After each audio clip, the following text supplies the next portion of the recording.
Hello friends, welcome to వంట కహాని. Today వెల్లుల్లి గుడ్డు కారం చేసుకున్నాము. ముందుగా 4 eggs తీసుకొని బాయిల్ చేసుకుందాము. సాల్ట్ వేసుకుంటే కొంచెం తొందరగా బాయిల్ అవుతాయి ఎగ్స్. ఒక ప్యాన్ తీసుకొని అందులో ధనియాలు, దాల్చిన చెక్క, లవంగాలు, ఇలాచి, జీలకర్ర, కొన్ని ఆవాలు, మెంతులు ఉంటే వేసుకోండి, లేదంటే జీలకర్ర మెంతుల పౌడర్ ఆల్రెడీ చేసి నీటిలో ఉంటే యాడ్ చేసుకొని మిక్సీ చేసుకోండి. ఫైన్ పౌడర్ చేసుకొని పక్కన పెట్టుకుందాం. వెల్లుల్లి 3 or 4 తీసుకొని చిన్న రోల్లో కారం, ఉప్పు, వెల్లుల్లి వేసి దంచుకుందాము. మిక్సీ చేస్తే పేస్ట్ లాగా ఉంటే టేస్ట్ ఉండదు కాబట్టి కచ్చాపచ్చాగా దంచుకుందాము. దంచి పక్కన పెట్టేసి ఈలోపు ఎగ్స్ ఉడికిపోయాయి. వీటిని పొట్టు తీసేసి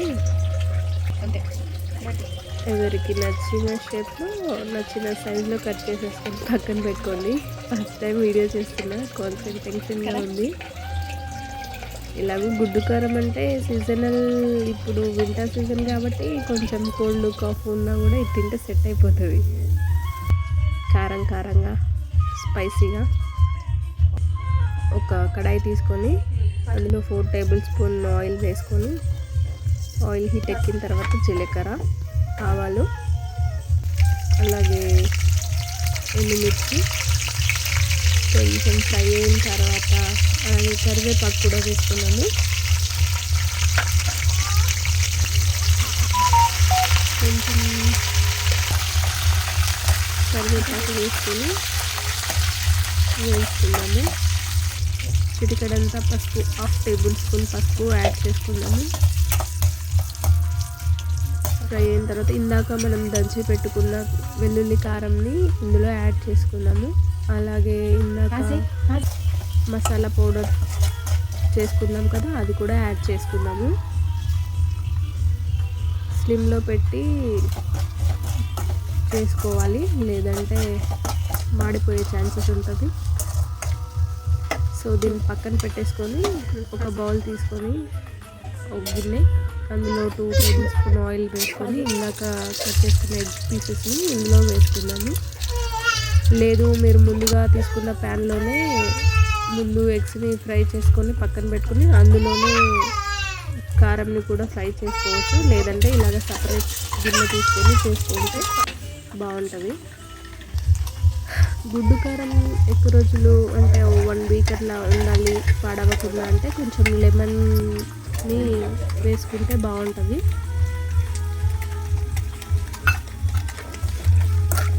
ఇలా కలుపుకొని పక్కన పెట్టేసి ఈ ఎగ్స్ గోల్డెన్ కలర్లో వచ్చేదాకా కొంచెం ఆయిల్లో అలానే ఫ్రై అవ్వనిద్దాం. ఆల్మోస్ట్ అయిపోయాయి. దీన్ని ఇందులో మిక్స్ చేద్దాం.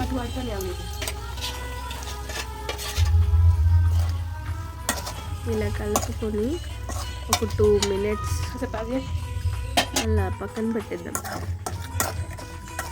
ఎందుకంటే ఈ లెమన్ వేసాం కదా, పులుపు అనేది ఎగ్ పీసెస్కి బాగా పట్టుకుంటుంది.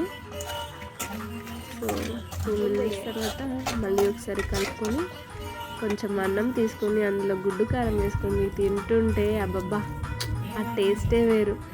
మీరు కూడా ఒకసారి ట్రై చేయండి, ఎలా ఉందో కామెంట్లో కామెంట్ చేయండి.